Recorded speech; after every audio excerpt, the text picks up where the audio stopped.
You know, when you play a video game, usually there's a level progression, right? Oh, yeah, absolutely. You start at level 1, you grind a bit, you unlock level 2, and eventually you get to the high-level content.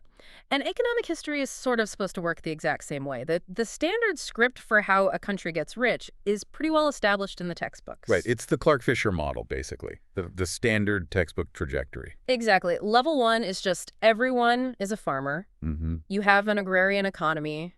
You grow food. You eat food. Very simple. Then level 2, you discover machines, right? You build factories, you move people into cities, and you have this massive industrial revolution. Think of like the smokestacks in Victorian England or more recently, the massive manufacturing boom in Up China. to the world, yeah. Right. And then, and only then, do you unlock level 3, which is the services sector, banking, IT, consulting, the really high-value intellectual stuff. So it goes agriculture to industry to services. That is exactly how it happened in the West, and pretty much how it happened in East Asia, too. It's a very neat, very logical line. But then there's India. Right. And India, in true Indian fashion, just looked at that textbook and said, nah, too boring. Let's try speed run. We literally tried to skip a level. We did. We Yeah. basically looked at level 2, that massive factory phase that defined the entire modern world, and said, we'll pass.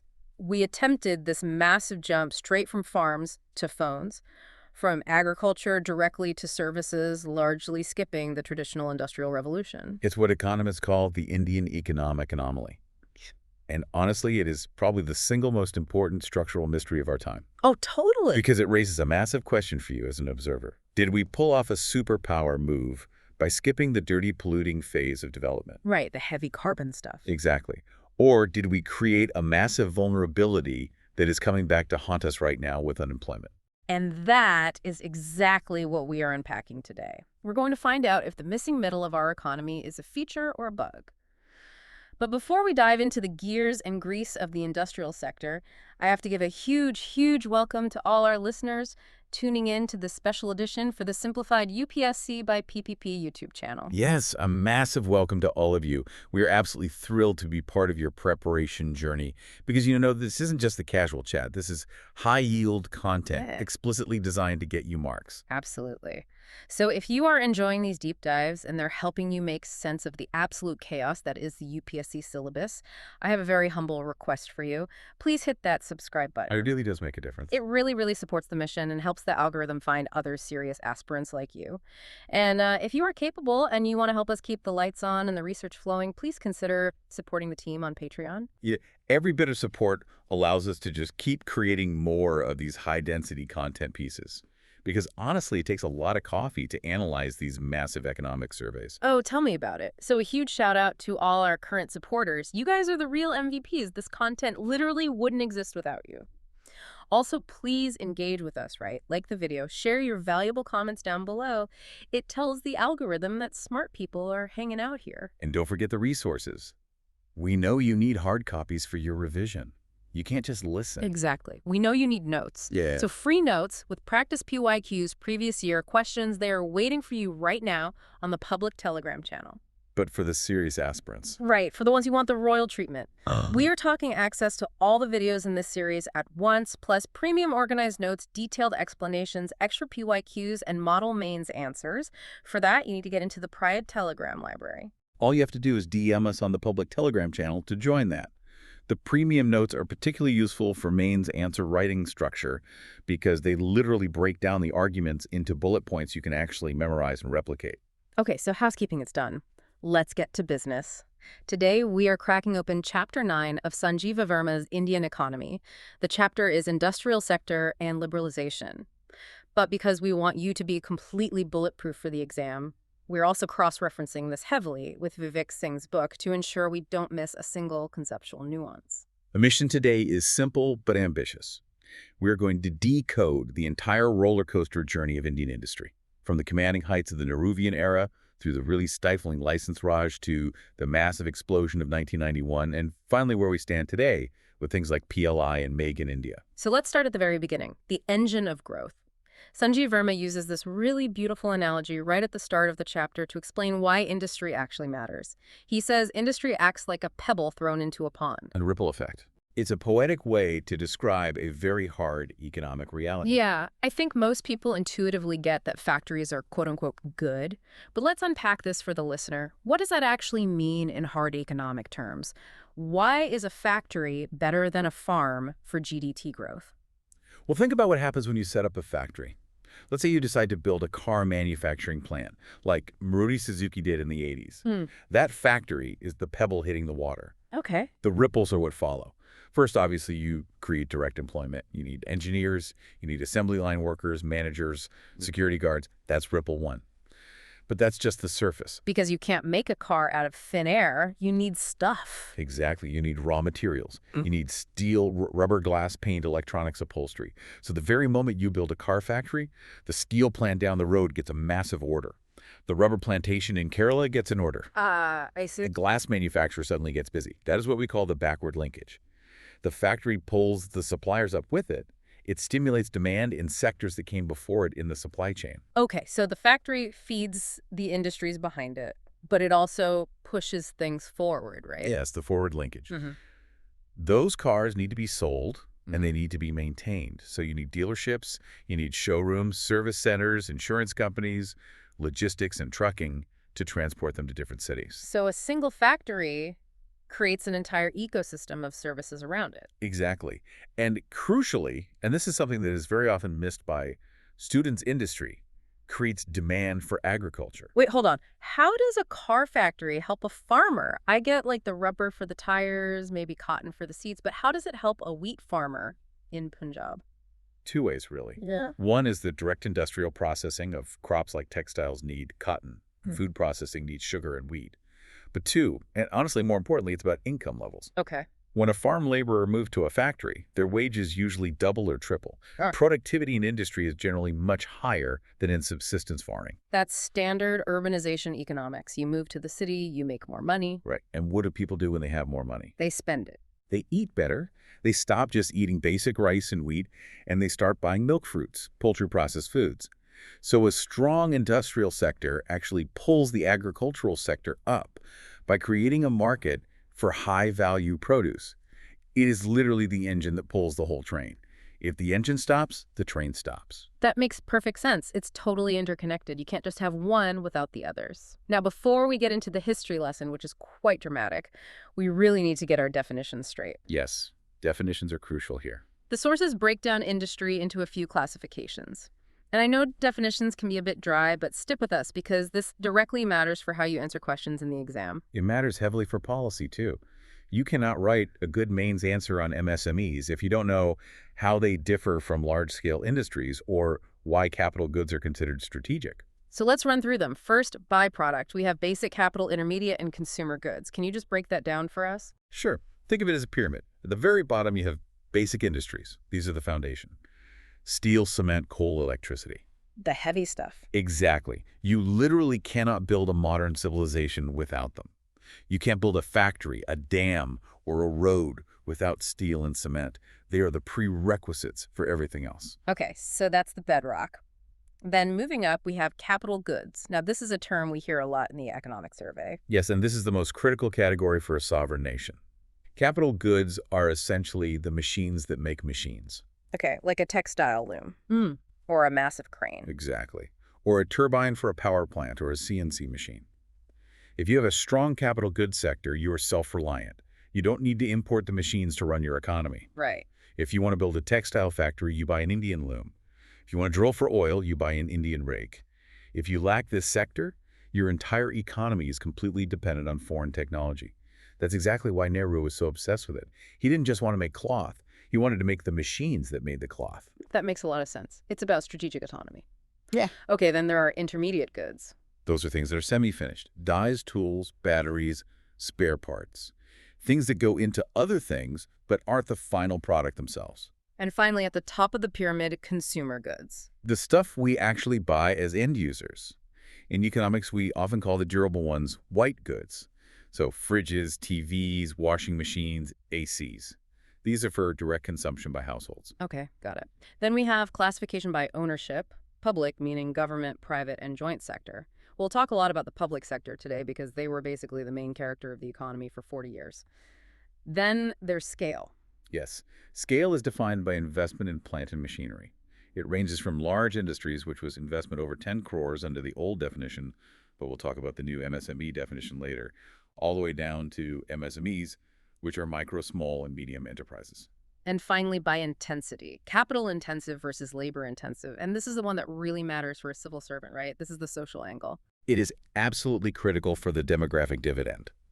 A capital-intensive industry like a petrochemical plant or, say, a semiconductor fab requires huge amounts of money, billions of dollars. But it employs relatively few people. Because it's all automated. Exactly.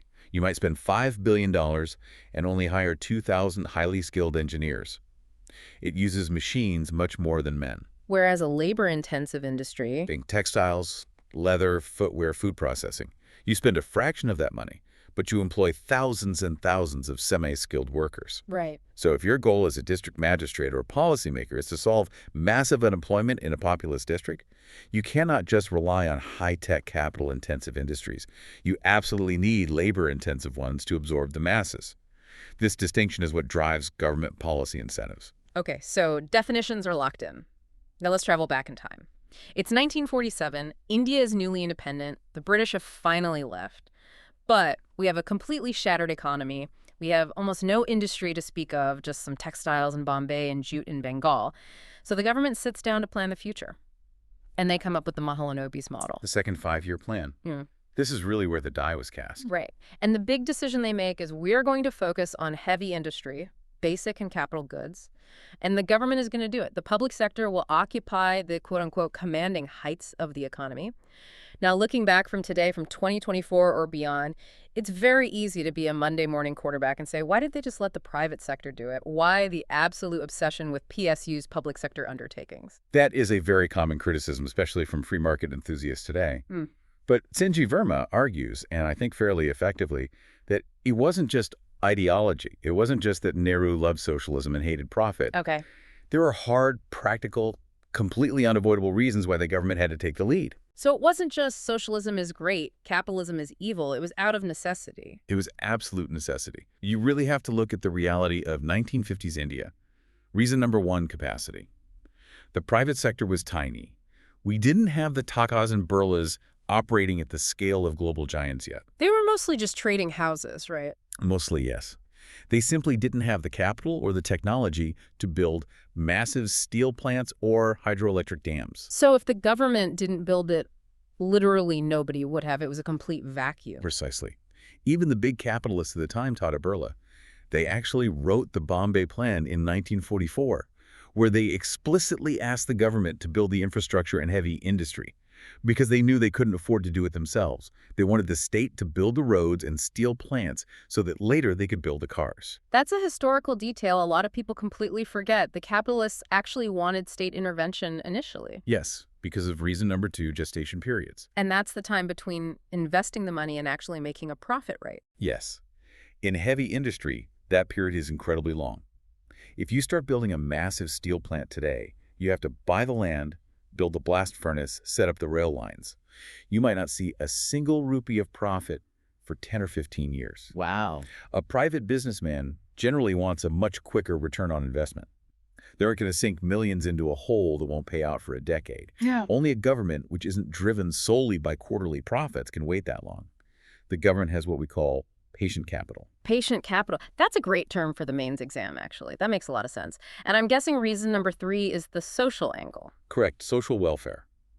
A private company sets up a factory where it's most profitable, usually near a big city or a port where there are already roads and skilled workers.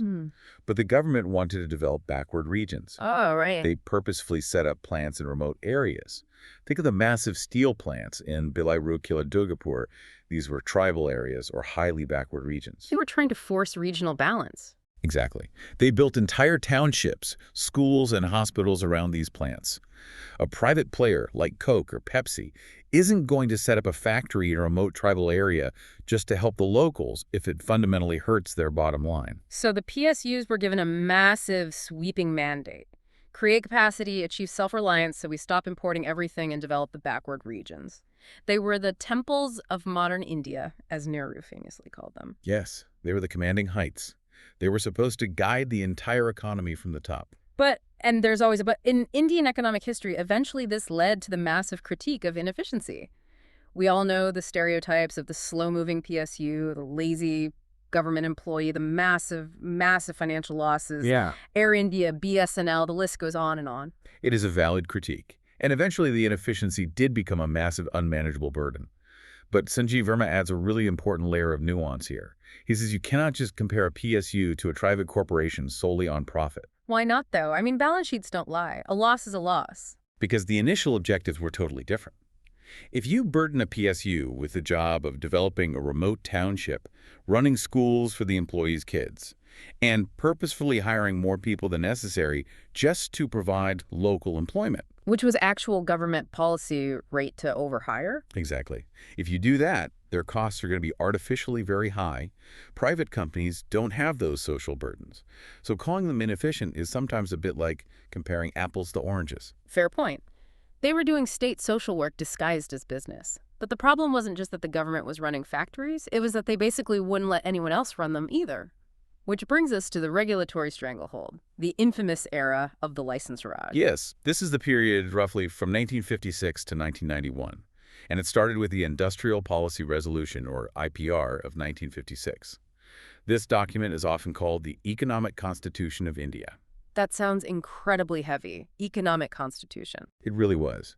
It carved out all industries into 3 schedules. Schedule A was exclusively for the state, atomic energy defense railways, heavy machinery telecommunications, totally off limits to the private sector. Wow. You could be the smartest entrepreneur in the world with all the money in the world, but you were legally forbidden from entering these sectors. And for everything else that wasn't in Schedule A? For everything else, there was the license, the infamous license Raj. Imagine you are a businessman in, say, 1970. You want to build a factory to make shoes. You need a license. Okay, fine. I got the license. Then I want to expand my shoe factory. You need another specific license just to expand capacity. You want to make a different kind of shoe. New license. You want to import a machine from Germany to make better shoes? Import license. Yeah. You want to locate your factory in a specific city? Location clearance. And getting these licenses wasn't just like filling out a quick form online. Right, Well, God, no. There was no online. It was a massive bureaucratic maze in Delhi. It took years. It bred absolutely massive corruption because every single signature cost money. a bribe, basically. Exactly. And worst of all, it's stifled innovation completely. Why innovate when your competition is legally banned? Why improve product quality when the consumer has literally no other choice? So we ended up with the ambassador car, the exact same car for 40 years. Exactly. While Japan was out there innovating, making Toyotas and Hondas, we were making the same sturdy but incredibly fuel-inefficient box because the manufacturers had absolutely no incentive to change. They had a captive market. And then you had the acronyms, MRTP and FERA. These sound like villains in a bad James Bond movie. To businessmen of that era, they basically were villains. MRTP stood for Monopolies and Restrictive Trade Practices Act. The initial goal was noble to stop the massive concentration of wealth in just a few families' hands. But in practice, it meant if your company grew beyond a certain size, initially just 20 crores in assets, you were officially labeled a monopoly. And then what happens? Then the government would actively stop you. They deny you any further licenses to expand. It essentially punished success. It looked at successful companies and said, you were too successful, stop growing. Great strategy for a developing nation. Stay small, stay poor. And then FERA, Foreign Exchange Regulation Act. This was truly draconian. It controlled every single dollar or pound entering or leaving the country. It made doing business with the outside world a total nightmare. Right. Foreign companies couldn't hold more than 40% equity in Indian companies. This is exactly why Coca-Cola and IBM famously just packed up and left India in the 1970s. They simply refused to dilute their ownership to the government's demands. There's also a point from Vivek Singh's book that I found really fascinating regarding SSI's small-scale industries. We apparently reserved certain items just for them. Yes, this is a classic textbook example of good intentions gone completely wrong. To protect employment, the government basically said only small companies can make these specific things. Like what? Items like pickles, matches, notebooks, but also major export things like garments, toys, and shoes. Pickles, I get. That's a traditional cottage industry. But garments and shoes? That's a massive global market. Exactly. The problem, as Vivek Singh rightly points out, is that it completely prevented economies of scale. Mm. You had Indian companies making shirts in tiny, small workshops with 20 people, because if they hired 50 people or bought bigger machines, they would lose the small-scale status and essentially become illegal. Wow.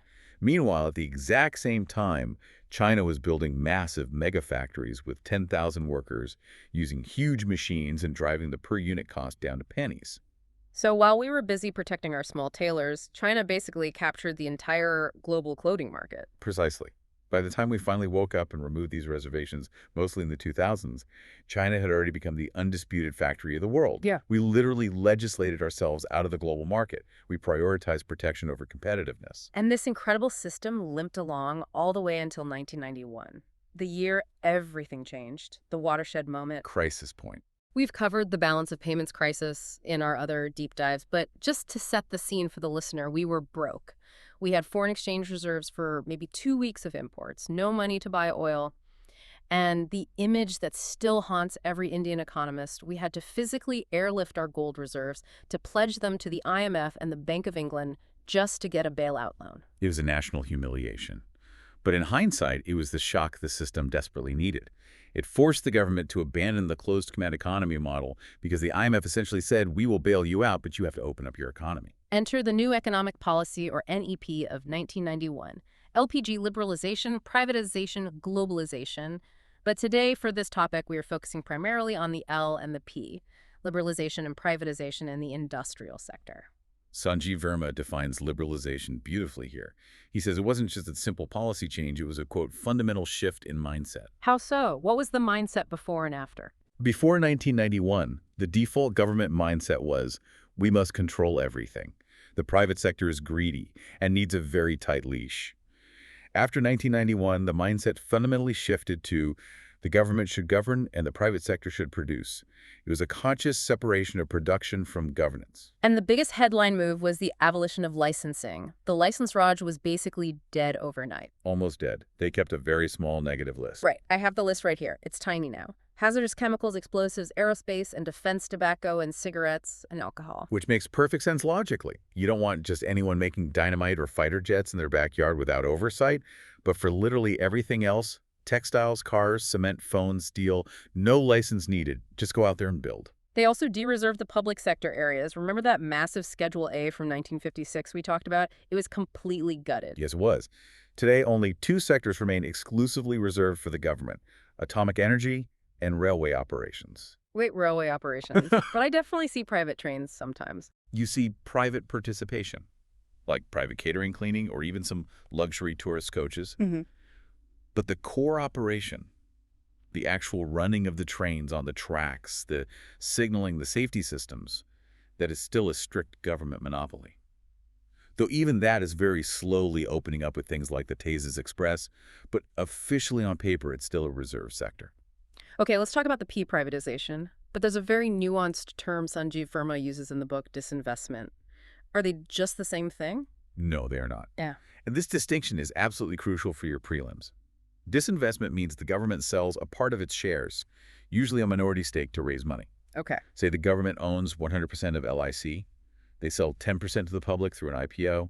The government still holds 90%. They're still the boss. They still make the decisions. They are just cashing in some equity to plug the budget deficit. Okay, so disinvestment is essentially saying, I need some quick cash. Here's 5% of the company. What is privatization then?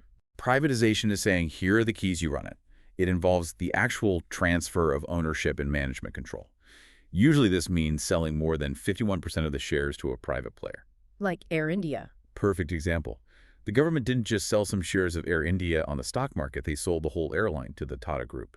The government completely washed its hands of running an airline. That is true privatization. Got it. And now in recent years, we hear this new term, strategic disinvestment. Which is really just the modern, polite political term for privatization. It essentially means selling off loss-making or non-strategic PSU units entirely to stop the massive bleeding of public money. The core policy now is the government has no business being in business unless it's a highly strategic sector. So 1991 opened the doors wide open. The private sector roared to life. We got foreign cars, we got private airlines, cable TV. But here is where the Indian economic anomaly that we talked about at the start comes back. We opened up industry, but industry didn't become the hero of the story. Services did. Yes, this is the missing middle. This is the exact part that Vivek Singh analyzes very, very well in his book. Let's look at the stats for a second. Services contribute something massive, like 54% to our GDP. Manufacturing. It's been stuck around 16 to 17% for decades. It just completely flatlined. It stagnated completely, while China used this era to become the, quote, factory of the world, hitting 30 to 40% manufacturing GDP share. India became the back office of the world. But why? I mean, if we removed the licenses, if we ended the Raj, why didn't we see a massive factory boom? This is crucial for Mainz, by the way. Mainz 2014 actually asked this exact question. Normally, countries shift from agriculture to industry, but India shifted directly to services. Reasons. There are three main culprits here. Economists often call them the three L's of India's manufacturing nightmares: labor land and logistics, or infrastructure. Let's break them down one by one. Let's do logistics and infrastructure first. Well, manufacturing is inherently physical. You need to move heavy raw materials in, and you need to move finished goods out.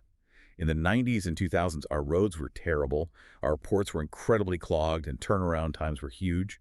And most importantly, power supply was erratic. Oh, the power cuts. Right, you cannot run a modern factory if the power cuts out for 4 hours a day. Your machines stop, your assembly line halts, your workers sit idle, but you still have to pay them. It massively increases your costs and makes you globally uncompetitive. Right. And meanwhile, the IT sector. The IT sector just needed a satellite link, a diesel generator, and air conditioning. They didn't need a massive 6-lane highway to extort software. They could literally bypass the crumbling physical infrastructure. So Infosys and TCS could grow at massive rates, even if the roads right outside their campus in Bangalore were broken. Tata Steel couldn't. Wow, that's a huge point. Okay, culprit number 2, labor laws. This is a heavy legacy of the socialist era. We have laws like the Industrial Disputes Act, specifically Chapter VB. It made it incredibly legally difficult to fire workers or shut down a plant if you had more than 100 employees. You literally needed explicit government permission to lay people off. And did the government ever actually give that permission? Almost never. Because whatever the political party in power, firing workers is universally bad politics. So entrepreneurs were absolutely terrified of hiring. If you hire 500 people and the global market crashes, you're stuck with them. You go bankrupt, paying wages for idle workers. So what did they do? They just stayed small. They stayed artificially small under that 100-employee threshold just to stay under the radar. Or they used informal contract labor, which is much less productive and has no loyalty. Or they just use heavy machines instead, people wherever possible. This is exactly why we have what we call jobless growth in manufacturing.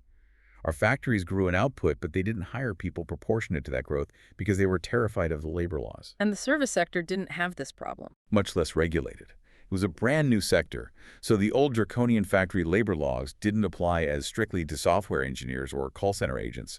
Plus, it capitalized on our one really massive natural advantage, which was a huge pool of English-speaking engineering talent. Okay. And the third culprit, land acquisition. An absolute nightmare. Trying to buy land to build a huge factory in India is a legal minefield. Litigation, protests, unclear land titles, farmers refusing to sell. It can take years just to get the land. Compare that to China. In China, the state literally owns all the land. The party says, we're building a mega factory right here. They move the people, and the factory starts construction next week. In India, our democracy and our property rights, which are obviously good for freedom, made rapid state-led industrialization very, very hard. So manufacturing basically got stuck in the mud of bad roads, rigid laws, and land disputes, while services just flew right over the top on a satellite beam. That is a very visual way to put it. Yeah. And that is exactly why we have this massive anomaly. But the government eventually realized this, right?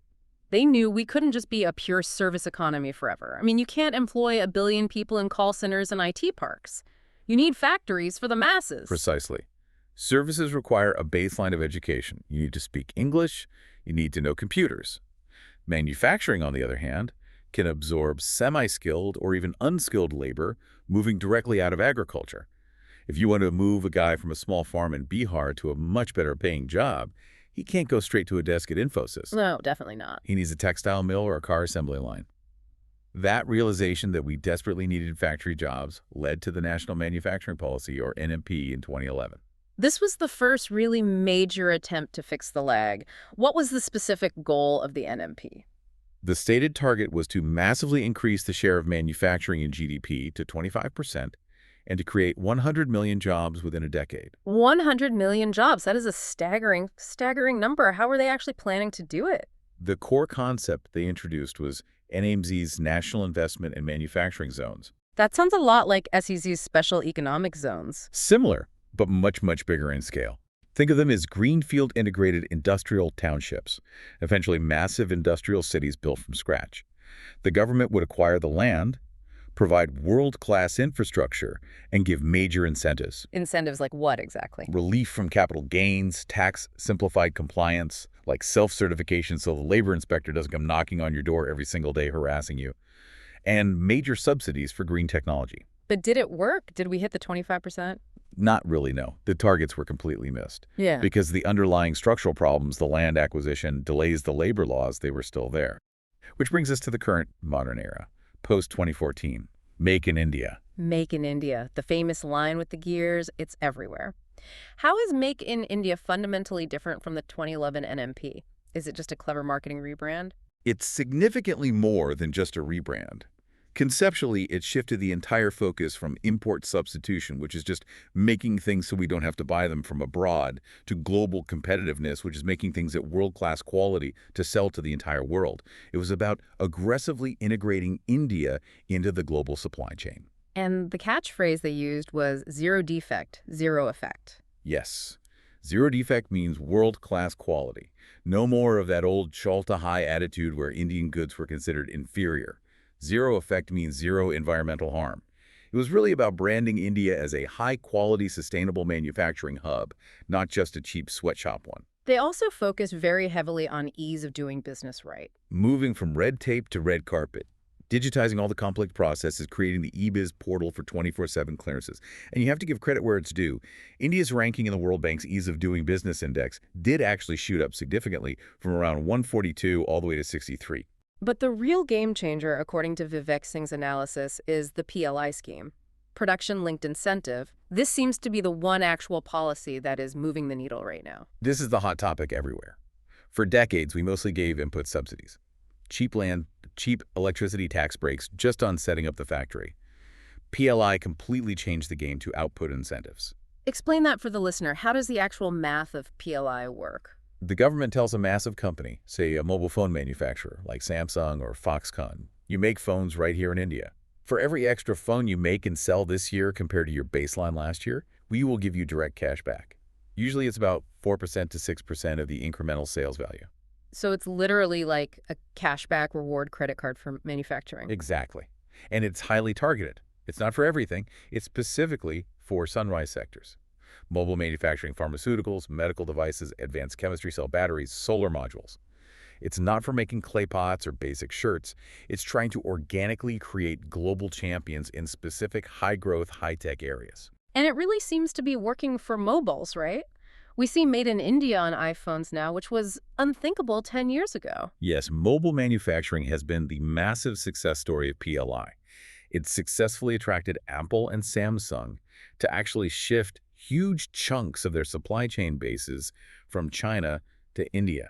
Electronics exports have jumped massively because of this. We also definitely need to touch on the MSME sector, the absolute backbone of the economy. They generate the most employment after agriculture. There was a very recent change in how they are defined, right? And this looks like a huge potential prelims trap. Yes, this is very important for aspirants to note. Previously, the definition of an MSME was based solely on investment in plant and machinery, and it was legally different for manufacturing versus services. Now it is a composite criteria: investment and turnover. And the old distinction between manufacturing and services is completely gone. So it's much simpler now. What are the specific numbers they need to memorize? You should definitely write these down and remember them. Micro is investment less than 1 crore and turnover less than 5 crores. Small is investment less than 10 crores and turnover less than 50 crores. And medium is investment less than 50 crores and turnover less than 250 crores. Why did they bother adding the turnover criteria, though? To prevent companies from basically hiding. Under the old rules, you could have a very small investment in fully depreciated old machinery, but actually be making huge, massive sales. Also, the limits were raised very significantly. This finally allows companies to grow their revenue without instantly losing their protected MSME status and all the tax benefits. It stops that Peter Pan syndrome where companies purposefully refuse to grow up. Okay, so we've covered the history, the anomaly, and the current massive policies. Now let's really get into exam mode. Part 6. PYQ deep dive. Let's look at exactly how UPSC asks about all this. Let's start with a really tricky prelims question from 2017. It asked about the broad macroeconomic impact of liberalization on the Indian economy since 1991. And the options were things like, did the share of agriculture in GDP increase? Did exports increase? Did FDI increase? And the massive trap there was the agriculture point. Mm. Many students logically think, well, economic growth is good, so agriculture must have grown too. Yeah. But structurally, as any economy modernizes, the percentage share of agriculture in GDP always goes down. Right. Even if total agricultural production goes up in absolute tons, industry and especially services grow much, much faster. So the relative share of agriculture did not increase. Exports in FDI, however, obviously skyrocketed. Right. So to the listener, always watch out for the agriculture share increase trap in prelims. It almost never happens in a rapidly developing economy. Another absolute favorite prelims topic is the Index of Industrial Production, or IIP, and specifically the 8 core industries. We see this in the Hindu or Indian Express every single month. Core sector growth slows down or core sector booms. What exactly are these 8 industries? You need to rote memorize this list. Yep. Coal, crude oil, natural gas, refinery products, steel, cement, fertilizer, and electricity. Right. Okay, so that's the list. But the UPSC question usually asks about the weightage, right? Which one is the heavyweight champion of the index? Refinery products. It has the absolute highest weightage in the index. It's about 28%. Electricity and steel are also very high. Fertilizers, on the other hand, has the lowest weightage. Knowing this specific hierarchy, especially that refinery products is number 1, is a classic prelims elimination hack. If an option says electricity has the highest weight, you can eliminate it immediately and get to the answer. Moving to mains now? We already mentioned the 2014 question on the missing middle, but there was also a really great conceptual connection in the 2015 and 2019 mains regarding Make in India and Skill India. This is the synthesis point where you connect different syllabus areas. The question effectively asked, can Make in India succeed without Skill India and radical labor reforms? And obviously the answer is a resounding no. Exactly. You cannot build world-class missiles or high-tech iPhones with totally unskilled labor. There's a massive skill gap in India. We produce millions of engineers who unfortunately cannot code and millions of graduates who simply aren't employable by modern industry standards. Skill India is essentially the necessary software update needed to run the massive hardware of Make in India. And without labor reforms, making it legally easier to hire and manage workforce flexibility, global companies simply won't invest their billions here. It's all totally connected. You can't just fix one part of the engine and expect the car to win the race. Another recurring mains theme is industrial corridors, like the Delhi-Mumbai Industrial Corridor, or DMIC. This connects right back to the infrastructure bottleneck we discussed. Building a massive, high-speed, dedicated freight corridor and basically putting brand new industrial smart cities all along it. It's the beads on a string concept. The high-speed freight corridor is the string. The industrial cities are the beads. It perfectly integrates logistics with manufacturing. Mains 2018 asks specifically about the economic significance of these corridors. And finally, PPP, public-private partnership. We see this model everywhere now, in airports, highways, ports. Yes, Mains 2013 and 2022 both touched on this. The logic is simple. The government simply does not have the trillions of dollars needed to build everything. The private sector is highly efficient and have capital, but they want guaranteed profit.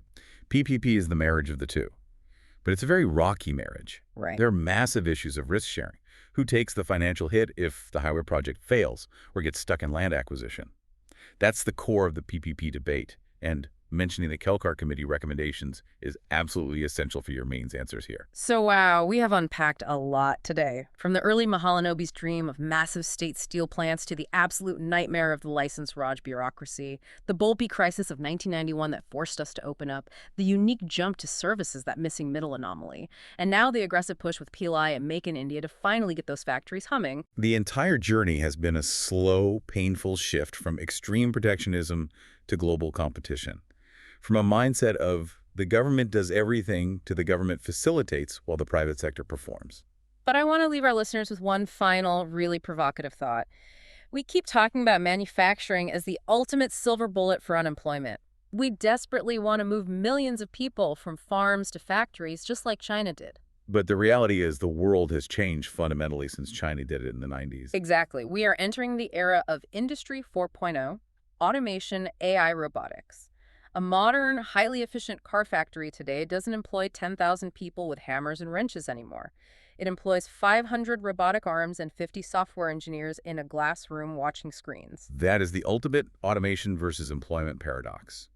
If modern manufacturing becomes fundamentally less labor-intensive due to technology, can it really solve India's massive demographic unemployment crisis? Or are we basically chasing a bus that has already left the station? Great. Do we need a completely new economic model for the 21st century? Maybe one focused heavily on labor-intensive green jobs or the care economy or high-end specialized crafts? That is the million-dollar question for the future policymakers listening to this show right now. The National Manufacturing Policy wanted 100 million jobs.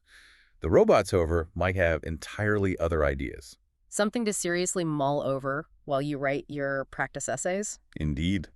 All right, that officially wraps up our deep dive into the industrial sector. This is a massive, massive topic, and honestly, it forms the very backbone of your GS Paper 3. If you understood the historical flow from command economy to liberalization to PLI, you are in a very, very good spot conceptually. If you found actual value in this deep dive, please subscribe to Simplified UTSC by PPP.